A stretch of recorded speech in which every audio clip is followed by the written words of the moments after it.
दोस्तों, जो बीएमसी में मुंबई में जो महानगर पालिका निकाय चुनाव हुए, बीएमसी समेत 29 महानगर पालिका के चुनाव हुए और इसमें बीजेपी ने एक बार फिर से बाजी मार ली। बीएमसी में अगर देखा जाए तो बीजेपी और एकनाथ शिंदे के गठबंधन था।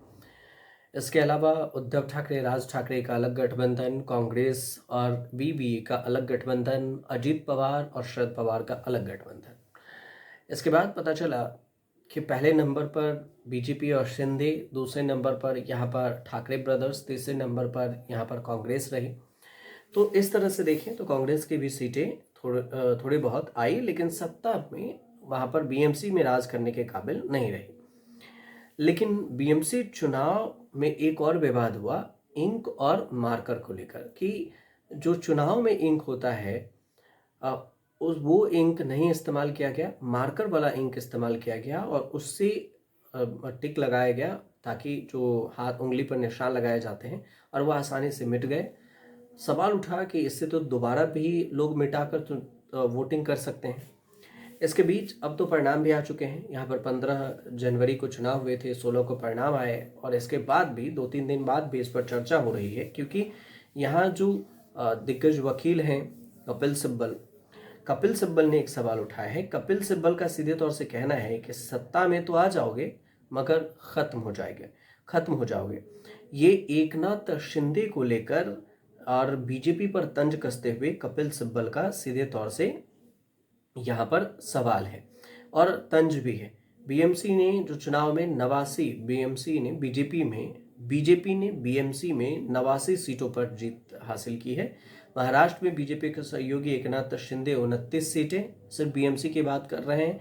अजीत पवार को 3 सीटें यहाँ पर मिली है और जो कपिल सिब्बल हैं उन्होंने बयान दिया, एकनाथ शिंदे अजीत पवार पर सीधे तौर से निशाना साधा है और कहा कि आप बीजेपी के साथ समझौता कर सत्ता में आ जाओगे, उप मुख्यमंत्री भी बन जाओगे, लेकिन उसके बाद आपका भविष्य खत्म हो जाएगा। सिंपल सी बात, ये कपिल सिब्बल का कहना है।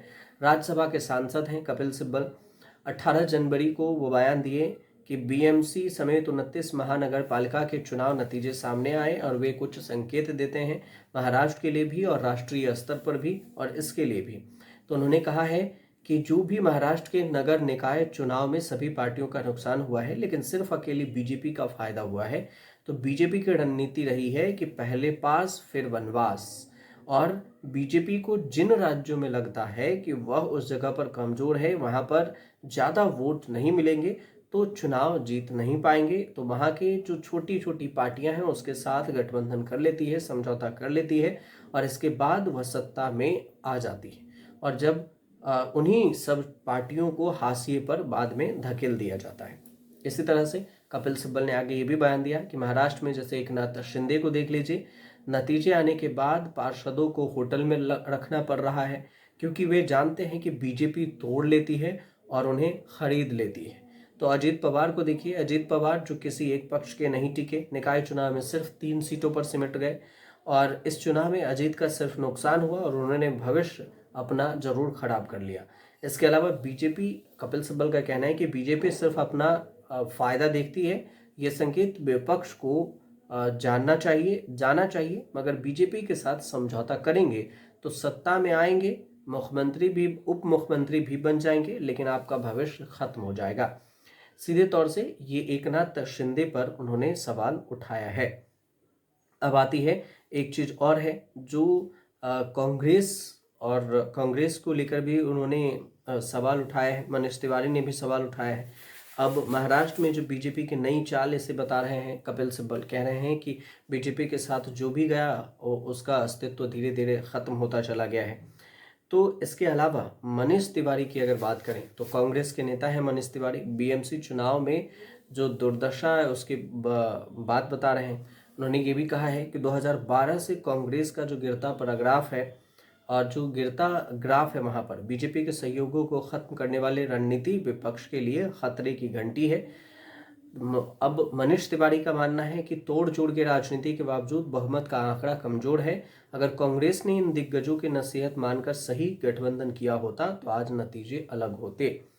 तो उन्होंने अपनी ही पार्टी पर, मनीष तिवारी ने अपनी ही पार्टी पर ये सवाल उठाया है कि ये सही गठबंधन नहीं किए। तो ये उन्होंने सीधे तौर से कहा है और इस वजह से उन्होंने कहा है कि उनका ग्राफ लगातार गिरता जा रहा है। अब ये 2013 में देखिए तो अगर इन्होंने ये भी बताया है, साफ तौर से कहा है कि जो ये आंकड़े हैं, कांग्रेस का जो ग्राफ है 2012 में 31 सीट से लगातार गिर रही है, बीजेपी 2012 से 31 से बढ़कर 2026 में 89 सीट तक पहुंच गई और इसी वजह से अगर देखा जाए तो कांग्रेस पीछे हटती जा रही है और उसका 50% से भी ज़्यादा सीटें हैं उन पार्टियों को मिली है जो बीजेपी के खिलाफ थी और कांग्रेस वहां पर कमज़ोर हो गई है। तो ये गठबंधन का सीधे तौर से मोल बताया जा रहा है कि बीएमसी के चुनाव में गठबंधन को लेकर ही ऐसा सवाल हुआ है।